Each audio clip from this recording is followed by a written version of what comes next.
Welcome to the Reimagine podcast. Each week, give yourself 30 minutes and meet the people working hard to create the future of insurance today.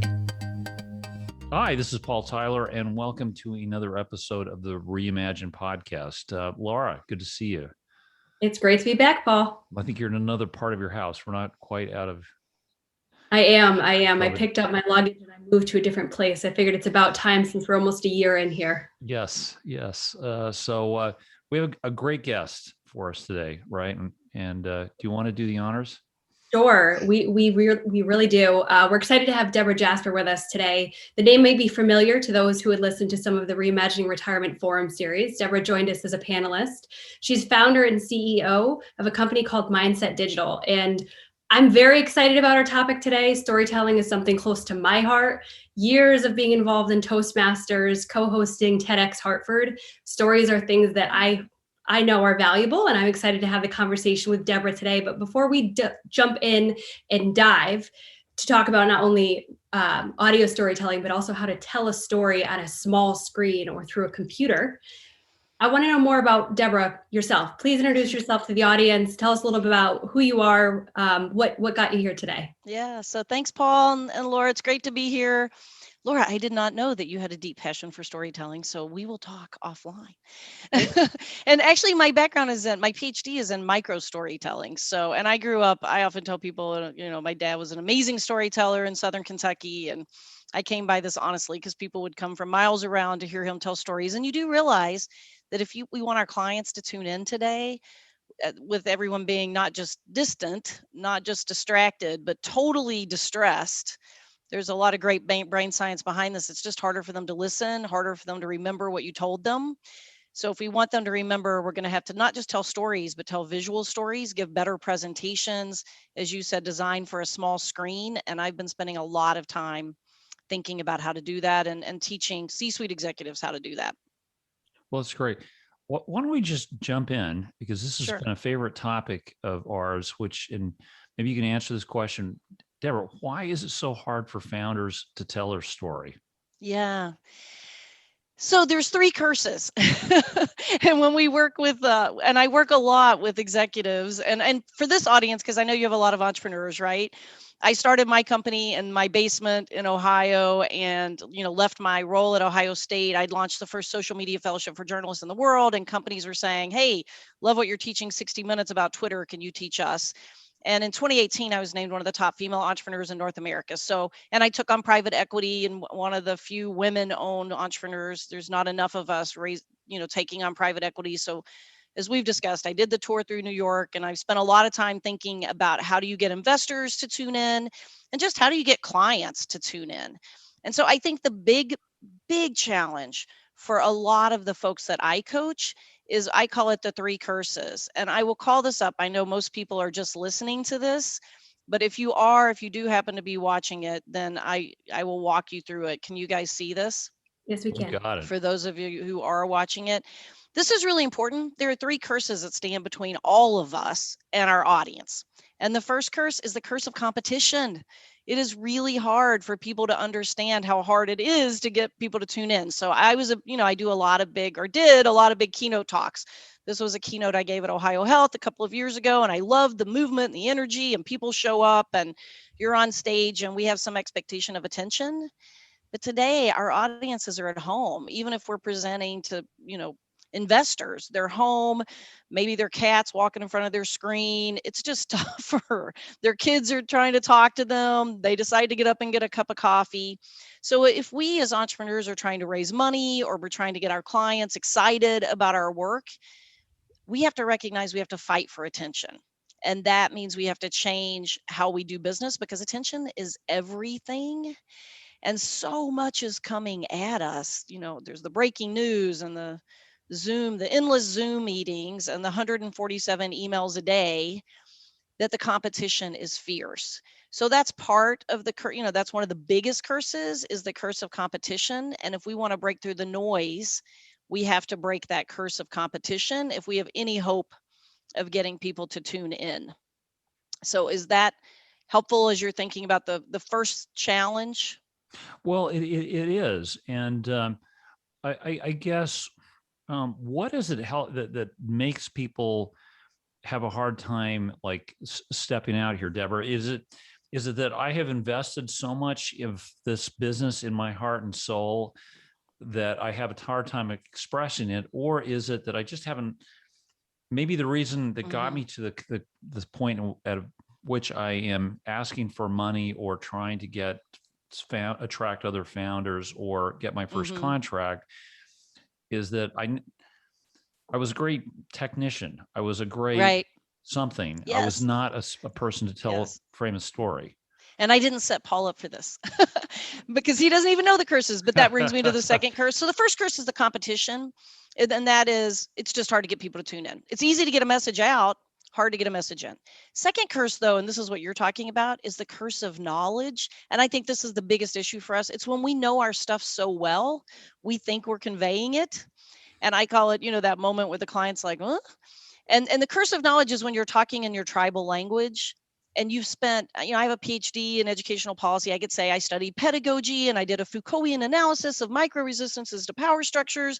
And I think that that's going to engage you and maybe make me look smart. And you're like, ugh, later. So the curse of knowledge is huge.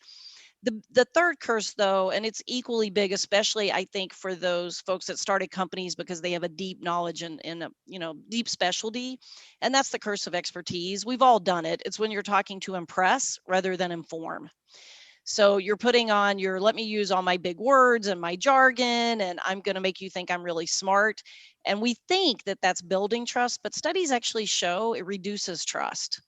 No one likes to go to a party and have someone say, let me tell you how great I am. And let me tell you about my great car. And did I mention, my great vacation? We just we're not tuning into that. So we have to break it down if we have any hope that our clients or investors are going to tune in. Yeah, I'll actually share a story with you. So the real story, my daughter, so she left her consulting job, went, threw caution to the wind in the middle of COVID, got a job with a startup. And, from my perspective, they were getting a lot of traction. You can see the noise. It did the sort of standard pivot, threw some people out. Daughter's like going for it. She's going crazy, by the way, living in this house. I don't know if she won't listen to this thing. And so it's like I've got this like raccoon in a cage, and she finds an apartment in New York. I move her back on Wednesday, get her in. By the way, Deborah, it's like a cage, Sure. It's so small, right? Yes. So small. And I get her, I'm like, oh, phew, every piece in the house, everybody's. Thursday, the company went belly up. Yeah.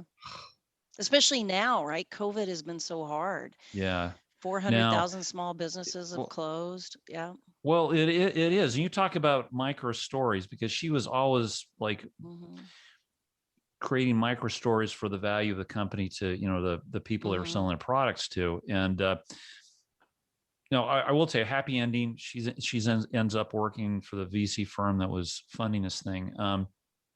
But what she heard was the founder had a struggle telling his story to investors. I'm going to make up the number. He went to 60 VC firms, other VC firms, to make the pitch and didn't get the money. So how? Okay. What do you do? What do you tell a founder? All right. So we know the curses, right? Yeah. So now how do we overcome them? Right. So, here's what I think is funny. And I love, Laura, that you were talking about going to Toastmasters, because I think a lot of people spend significant amount of time trying to become a better speaker, which is part of it. But the second part of it that I think people often miss, I was coaching a banker, a C-suite executive, and he had done not only Toastmasters, but he had done a lot of work with improv. And so he was just trying to get more comfortable on the stage. But what he didn't do was invest any money in his presentation.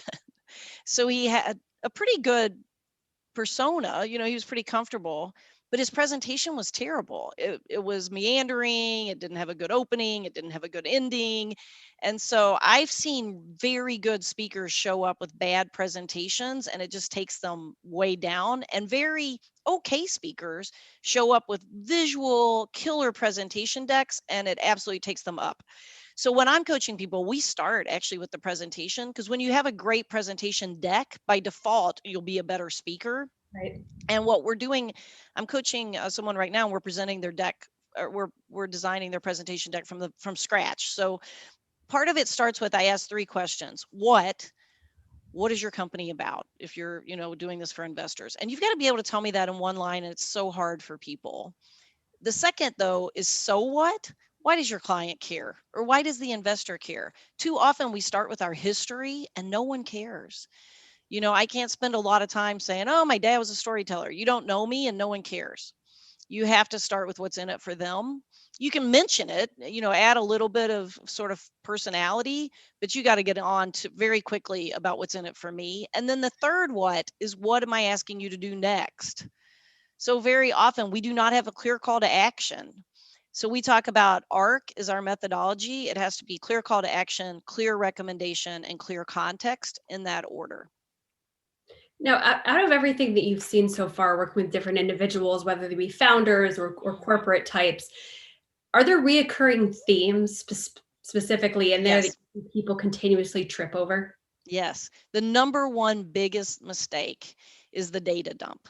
Everybody has a ton of information and they just want to give you all of it because they're so excited. So they think the investor wants to know every detail, or the client, and we don't. We want you to get down to what's most essential to share.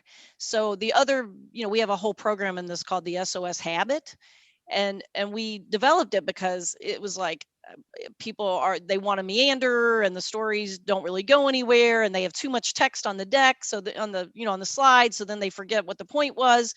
So SOS is every presentation you give to an investor, every email you send to an investor or a client, every piece of content that goes out the door has to be short, organized, and skimmable. And when we do the program, we have very specific checks. So when I work with folks on their presentations, for example, we just run a check on the accessibility score Mhm. of the language in their presentation. And you need to be writing at about a score of 50 to 60.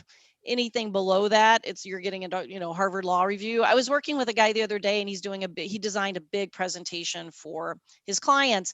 And I showed him it was harder to read than a hospital regulatory notice. It's like, look, when your presentation deck is harder to read than a HIPAA notice, people are going to tune you out. So it's just fun to do those kinds of assessments to say, nope, you have to be, this is the score. Here's a quick tip for the audience. Just go through your presentation. You can't have more than 3 syllable words per paragraph. Ideally, no more than 3. Ideally, you'll never have a paragraph on a slide. So no more than 3 syllable words per slide. So something that I recall from one of the first conversations we had together, the slide methodology, I think you have as unique. Yeah. And for those who are watching the screen, you notice that it was fast paced, it was moving, there were multiples, where a lot of us have been told in business terms, have no more than one slide per Right. minute that you're presenting. Talk to us Yes. about your theory on that. So I love that. I'm really glad you asked that question. And it makes me, let me just show you one other. I'll just show you for those of you who can see it. And then for those of you who can't, I'll explain it. But so we have at Mindset Digital what we call rapid visual storytelling. And that means that something needs to move on the screen every 6 to 7 seconds, which is such a shock for people. But I'm kind of going to pull back the curtain here.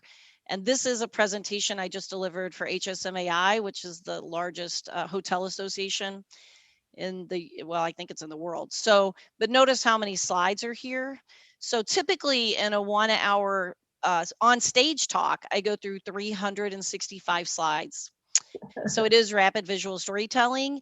In a regular talk, though, like a virtual talk, I'll do about 200 slides. And if I'm doing an investor deck, if I'm helping someone with an investor deck, it won't be that many slides because they're going to have a lot of data.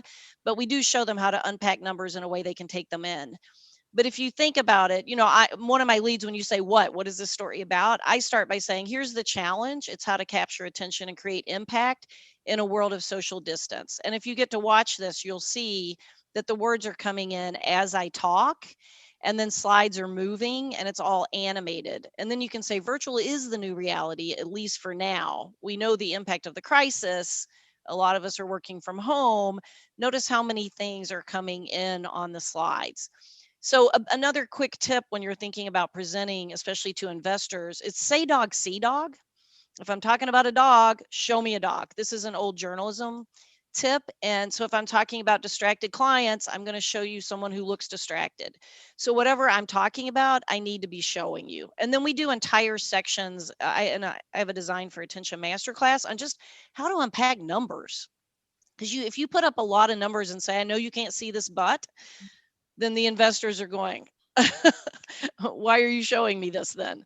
So you've got to rethink the slide if you can't see it on a small screen. Yeah, I guess a couple questions for you. Emotion, right? I've seen some very compelling founder story rooted in a problem that happened to them. They lost the dad, they lost their mom, something happened. Where does that emotional connection fit in sort of the arc of a story that's Sure. compelling enough for somebody to write a check? Right. So the micro story is critical, and what it means for me is critical. I mean, you have to have I call it your storyline. This was great, actually. I had a chance because I mentioned EY, named us one of the top female entrepreneurial firms in North America. So we got to go I got to go to Monaco, not last year, the year before. I have to think now. 2020 was a blur, right? But I met they were to their top 500 entrepreneurs conference, and they also brought in for the women. EY's had really invested in helping female entrepreneurs raise money and just get more visibility, and they would bring in people who coached us. And what is our walkaway line? And a storyline is something that's really memorable that people are gonna it'll stay with you. And a storyline when you hear it, that, oh, that's catchy, or that makes a lot of sense. Sometimes we'll say we're out to rid the world of bad corporate training and people nod. Or I have a bunch of storylines when I do training, like casual does not mean careless. That's the thing that people always tweet. So people have to have good, memorable storylines, and then they can build scenarios. Those are the micro stories. So let me tell you about Sarah. Here's Sarah's challenge, and then build out that storyline. One of the best people I've ever seen talk is actually somebody from the insurance industry. You've listened to Joe Jordan's talks, right? At Limerick. Oh yeah, sure. Yes, absolutely. Yeah, A lot of good narrative stories. He's very interesting how he'll take a micro story of somebody and kind of build on it. It's interesting. I remember, well, for 2 or 3 years, we were at the same company. I would see the same speech 8 times a year, right? And it'd be like, okay, he's not going to get me to cry. He's not going to get me to cry. Oh, he did it. Now, how would you dissect Joe's, like the way Joe tells his story, how he connects? Why is he a successful storyteller? So when we tease apart storytelling, we say, look, and I talk sometimes about Rudolph, right? If I just said, hey, there's a reindeer, that's not a story. If I said there's Santa, there's not a story. If you say there's a storm, now I've added intention. So just having a character is not a story. You've got to have tension, and then you have to have an outcome. And so helping people walk through that formula, that's it seems like a very simple very simple formula, but it's harder than it looks. And it goes back to that second what is in it for me? Why does the client care? So often people will tell me stories, but it doesn't impact my life. Or they're telling me stories with a lot of vague generalities, and I'm like, I still don't know why I care. So if the big challenge is people will start to tell you stories, and you'll say, okay, and then why do I care? Because you've got to get them to what's in it for me? What's the meaning for me? That makes a big difference. Yeah. And how did you use 3 words? What did you say? Tension, outcome. You said, what were the 3 words you used? So you have to have your characters. You have to have an event.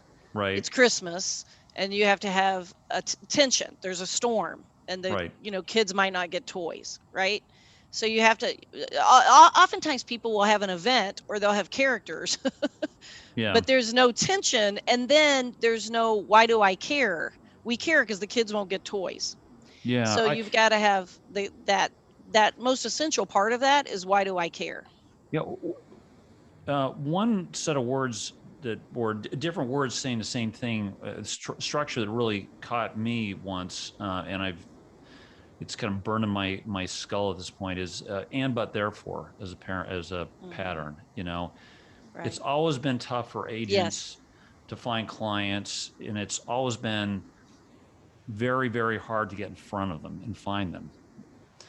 But you know what? COVID actually made it worse because nobody would want to meet, and you couldn't find clients and you couldn't meet with them. So what did we do? We actually developed a digital platform that helps you actually sell virtually in people's homes wherever you are and actually amplify your business. So we've kind of put, it's Right. structured, but it's still long, But right? and here's what's missing from that.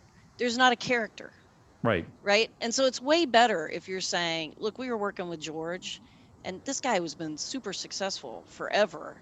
And then COVID hit, and his wife got sick, and whatever the story is. But it's way more powerful if there's a real story, and I feel like, oh, I'm getting to know this guy. I Yeah. mean, sometimes I talk about I launched the first social media fellowship for journalists in the world. I was at Ohio State, and people were like, "Why did you decide to quit?" I was teaching LinkedIn. They're like, "What do you care about that?" And this is true. So I was actually at a big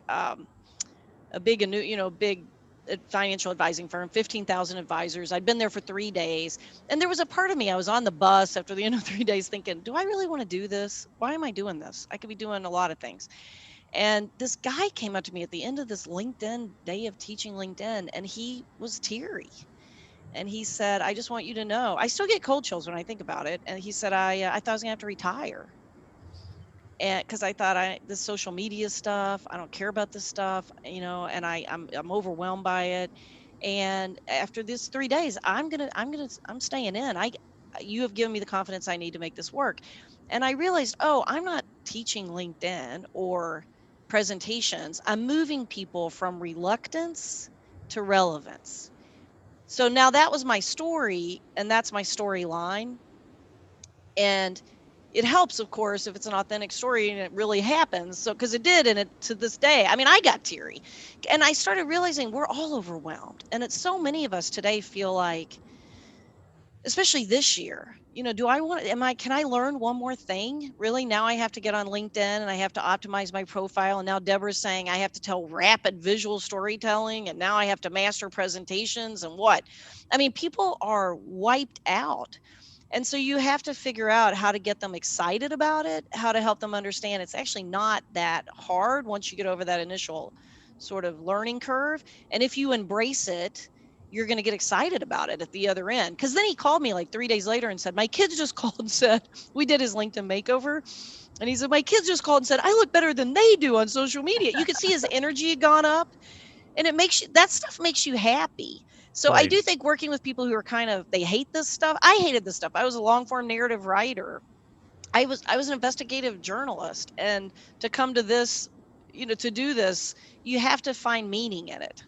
So narrative stories have to give you the meaning. Storylines have to give you the meaning simply and succinctly. And if you're presenting to investors and you don't have those kinds of compelling stories that show how you're changing lives, or at least transforming people's, careers or whatever it is that you're doing, you're not going to get the investment. Yeah, it's real interesting. So you solved it for me for my recorded pitch, right? I know the slides, I know all the stuff. Now I'm in a small environment where, one day this will happen sooner rather than later. I'm sitting down with Laura across the table and I'm asking her for money. How does that change? Deborah, I don't have 200 slides. I'm not going to bring a deck. How do you take that magic you just described, but I take it to Laura? Yeah. And it goes back to the data dump. I mean, that happens whether you have slides or not. You can't sit down and try to tell me about what you care about and give me all the information that you care about, because I don't care. I am amazed at the number of people who still send me emails saying, my name is. Well, if I don't know your name, I'm deleting the email. That is not a good way to start. So you have like maybe a couple of minutes. I'm making a snap decision about whether your content and whether your company is worth my time. So if you can't get early on, that's what you got to be spending your time on, that killer opening, and then you've got to really practice, because the temptation is always to tell me too much. Mm-hmm. Well, and not only practice, but receive feedback. I think that's something that a lot of people don't bother to do, is receive feedback, not only from one source, but multiple sources with different viewpoints. Because that is one of the most beneficial things that I think a person could do once they've crafted it, is you have to go back and iterate. How can I make this better? How can I make this stronger? Yes. And like you had mentioned of why do I care? I mean, understand who you're speaking with. If I'm going to show up in front of you, Deborah, and I'm going to ask for money from you, I better have done my research. I better have looked in your LinkedIn profile. What have you been Yes. tweeting lately? How can I relate to you in the first 30 seconds of sitting down? So it shows that I cared enough about the contact I'm having with you to perhaps tell you a story that I think is going to catch your attention based on the content you've shared out most recently on your social media platforms. I love that, Laura. It is so smart. The people who email me, I had someone email me the other day, and they had actually read my the synopsis of my dissertation. I was like, okay, now that's impressive. Like, you guys know a lot about me. So I do think it's really smart. They went to my LinkedIn profile. They knew I had a boat because I said, away from work, I'm either on the water or skiing. They just knew a lot about me, and it just, you're already in an instant rapport. Mm-hmm. And don't underestimate, short does not mean rude. Right. So you can't just sit down and say, let me tell you why I need money. Right. I mean, you have to build it's relationship building still matters, but starting with why you care doesn't mean that you don't start first with just who are they and who are you briefly. Just sometimes people want to tell you, you ask them a quick question about their history and they'll spend 15 minutes and you're like, I did not need to know where you graduated from. Really. So I love that. Yeah. So the one or two pieces that you can pick up, you carry through and build relationships. There's someone I'm thinking of, it was actually the first week on the job. I jumped on the train with Reimagine here, and I was like, yeah, let's go to Vegas for, a large insurtech conference. This is a great idea. So go out to dinner one evening with a group of individuals. It was my first time meeting them all, knew them from the periphery. And one gentleman was talking about his backpacking adventures. Happens to be that I love to hike. We go on backpacking trips every year. And ever since then, it's the piece of the relationship where I was able to click on fast, carry through. And all of a sudden you have the rapport that would have taken, I could have never built it over Zoom per se. Right. In the same way. So it's just interesting to listen as much as it is to speak. And I think together it's a powerful thing. So this is why I love this. This is why when we do LinkedIn makeovers, we say they should be the powerful story of you. And we have one away from work line. It's not Facebook, but in that about section should be not what you do. You've heard me talk about this, but what you love about what you do for others. And then one away from work line. And because my away from work line said you'll find me boating on Lake Erie or skiing out west, I ended up I had a great client relationship with a guy down in Miami who has a boat, and he's like, what kind of boat did you have? And it's exactly that, right? You end up, I'm still doing work with a top 10 insurance firm because he has a boat and I do too. I swear we co-coach each other, but every other week we really just check in and say, how's your boating? So that kind of, we do business with people we like. Mm-hmm. And we are always looking, that's going to matter whether we're doing it virtually. Absolutely. Or we're doing it, through live events. Again, the people ask two questions when they look you up. Do I like you? And do I want to work with you?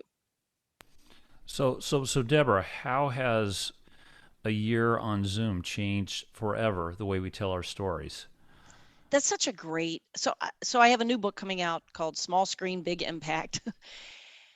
And for the research that I'm doing on it right now, one of the things that we're looking at is just how hard it is to tone. Tone is a big challenge on Zoom. We can't notice I do more sort of exasperated. Those of you who can't see this, I move my hands a lot more up high because we can't read body language. So we have a harder time figuring out body language. We have a harder time just, you can't go to dinner and just talk about something besides, like, you're on the call, you're talking business, and then it's kind of hard to hang out awkwardly. I don't think that these big happy hours have worked very well because people want to have one-on-one conversations. We're figuring it out. But Paul, I was working with an executive in Canada the other day, and he said, I feel like we're in the 1950s of Zoom meetings, like 2 years from now, or video meetings. 2 years from now, we're going to look back and go, that was so 1955. And I think there is a little bit of that. A lot's going to change. I've been looking at what Facebook is doing, where we're going to have avatars that are absolutely all our facial expressions, right? And we're going to be having meetings in virtual meeting spaces and with avatars who look just like us. I'm like, can we make them look better than us? But I think there's going to be a lot. I taught Twitter in Ukraine in 2008 to the Ukrainian Council of Ministers as part of a democratization project. That's a whole different story. But I came back and went, when you change how information flows in society, you change society. And we're at that inflection point again. I came back and said Twitter and Facebook are going to change the world. And now I think, there's no going back. Yes, we will meet in person again, but it's going to be a lot more hybrid. Companies are going to say, do a Zoom call. I'm not going to pay for you to, Right. fly to 6 conferences this year. So I think that's going to be a big shift. It's going to take a while. Well, and we've been struggling with startups we've had to say, how do we create these connections with companies where barriers come down, you get trust established with carriers that want to do business with startups, and get the startups out of a pitch mode, right? So they don't come off as, I've got my speech and I'm going to read it to you no matter what. Yes. It's hard. This has been hard. Okay, I just did a session. I've done 62 webinars or something. I need to count because I did 14 this last month. So I've been doing a lot of virtual talks. But one of them was for 800 vendors from this group out of Australia.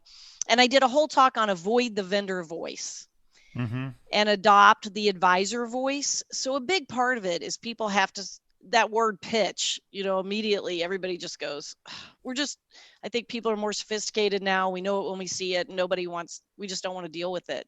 So I talk a lot about priming for the positive and how to avoid. I have 6 fast fixes for avoiding the pitch.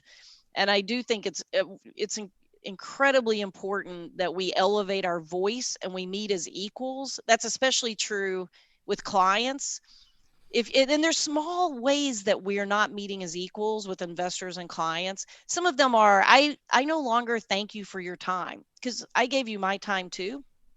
And there's no reason I should be diminishing the value of my time. I say it was terrific talking with you, but I don't say, oh, Paul, thank you so much for taking time to meet with me.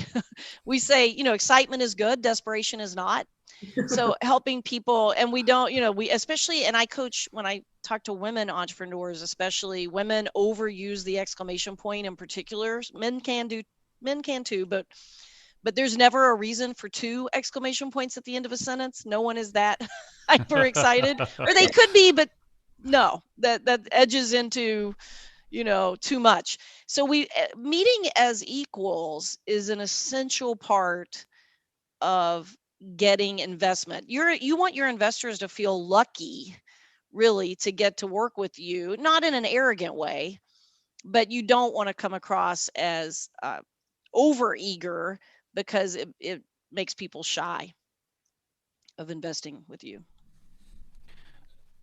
Okay, here now my last loaded question here. Do you think the virtual environment puts women at a more equal or less than equal footing when you think trying I'm to touching get money that? There's a lot of work being done on this in terms of all of us, in terms of age discrimination. I was absolutely thrilled to see, I posted something a couple of months ago. It's been my most popular post by far. It has like 30,000 plus views. And I was saying there should be a 50 over 50, not just a 40 under 40. I didn't launch my company until I was in my 40s, and at some point that's when I felt like I had the life experience to do something kind of crazy and say to my husband, hey, can we mortgage our house? I feel really strongly about this. He's like, what? I mean, you have to, and that was in my 40s, which is unusual, right? A lot of people think that that's only happening when you're in your 20s, but there's a lot of entrepreneurs out here who are in their 40s and in their 50s and taking risks, and because they feel like they have more knowledge now. And so there's a lot to be said. There's a lot going on now where I think we're challenging gender stereotypes, age discrimination. There is a great study where they were talking, I think some coaching for women who are pitching that's really important is sometimes investors, they're saying, are more likely to ask women, how are you not going to fail? And they ask men, how are you going to knock it out of the park? Well, what I tell women is if they say, how are you not going to fail? You need to answer, here's how I'm going to knock it out of the park. Don't start talking about failure. It doesn't matter what they're asking you. Answer the question you want to answer. So part of it is thinking about the rhetoric, the language that the questioners are using, and thinking through how you want to answer those questions. Yeah, I thought that was fascinating, actually. That study, fascinating. It absolutely is. I actually had a conversation yesterday with my sister, and it was around a similar-esque topic. And I was mulling on it after the fact, and the whole thing came up. It was male versus female. Is it going to change? Is it just an instance? Now that there's more attention on the male versus female dynamic and how things are handled.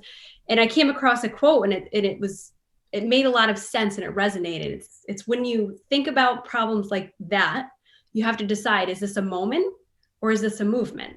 Mm-hmm. And I'm hoping that the movement obviously has started, but it continues and progresses. So 10 years from now, we won't even have to have these conversations because, there's going to be more equality for certain things. 10 years, Laura, I love your enthusiasm. I think it may take a little longer than that, but of course, I feel like I've been fighting this for a long time. I think we can get real productively heard very loud, very quickly in a positive manner to help speed up. I'm curious and hopeful, obviously 10 years. Yeah. But no, I agree. I agree though that we're making much more progress a lot quicker. As I mentioned, I was in Monaco at that entrepreneur conference, and there are 500 global entrepreneurs, amazing people, but only 3 women. Mhm. And it just tells you the challenge we have. I was a judge for EY this past year, and I was choosing top entrepreneurs for that event. And it's so fascinating to watch women come on and make the pitch to judges and watch men come on. I said I could write an entire dissertation on just the language difference between what the language women use when they do this versus men. In fact, I'd love to write a topic on that. But there's a lot around. I think women have to walk this fine line between aggressive Angie and apologetic Annie. That there's a lot of studies on this, right? Where women, if perceived as too ambitious, it's not a good thing, whereas men just don't have that same challenge. But I do think a lot's going to change, and I'm, for one, thrilled to see more. I want to see more women on the revenue side of the house. I want more women to want to get into sales, to embrace sales. We ran an ad. You guys will think this is fascinating, and I thought this was fascinating. I had one topic was sales director, and the other title was client support director, and I had twice as many women apply for the second job. Yeah.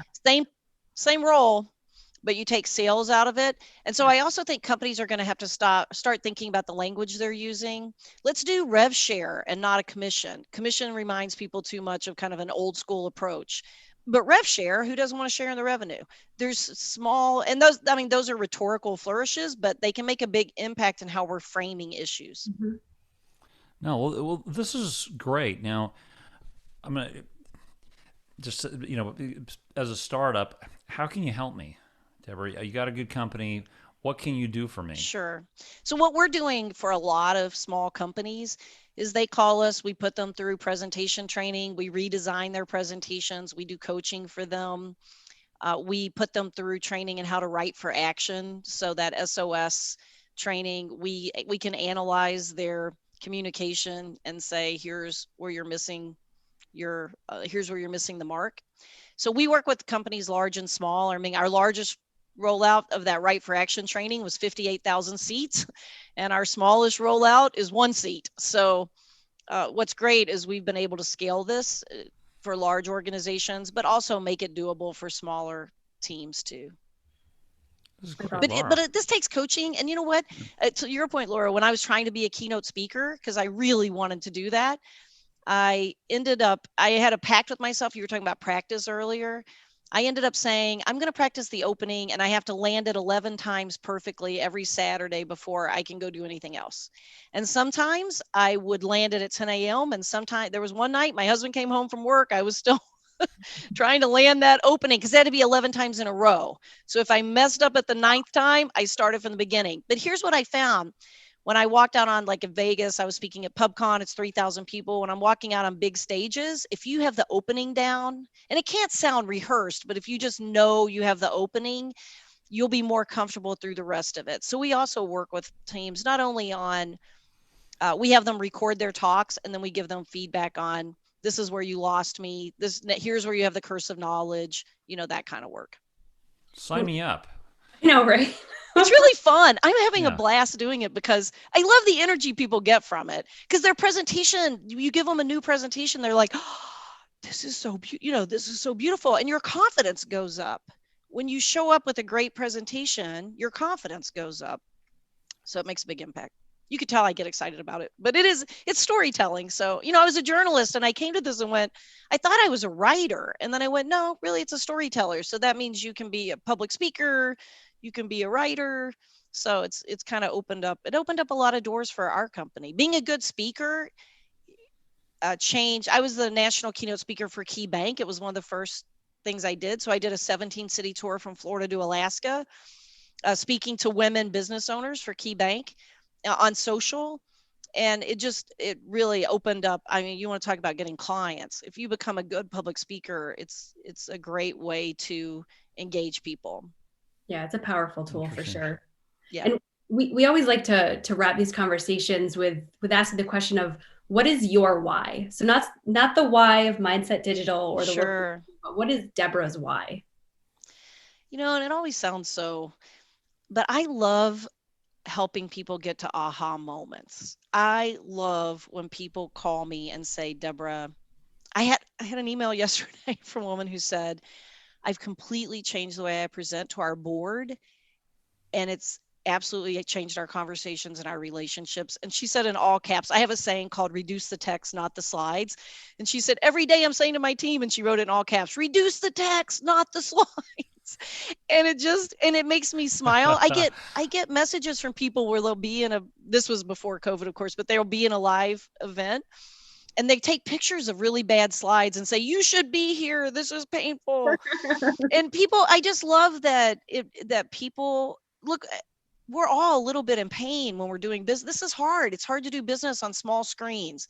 It's hard to build connections in this new world where I can't go to coffee. I may have clients now. I'm realizing I got a client last March. I may never meet them in person, which is a weird, usually you ran into them at conferences. I've been working with this person for 10 months and I've never met them. And so I think anything that I can do to help people feel like they're building relationships and they're just having more fun and they're more relevant. Right. It just thrills me. I like the excitement that people get when they try new things. So for me, my why is just helping people get more excited about doing work every single day. That's awesome. And next time we have you on, we'll have to talk about Clubhouse as the newest social media trend and how you're feeling about it at that point in time. Okay. We'll save that for next time. All right. Hey, Debra, thanks so much. It was great to have you back. We will absolutely try to steer a number of startups your direction. And listen, look forward to continuing our story together. Yes, sure. I am too. We want to Thanks so much, especially Paul. thank today's sponsors, Launch and Symetra. Thanks for listening. If you enjoyed the show, please rate and recommend us on iTunes, Stitcher, Overcast, or wherever you get your podcasts. You can also get more great information about this company and other great startups at imagine.nsre.com.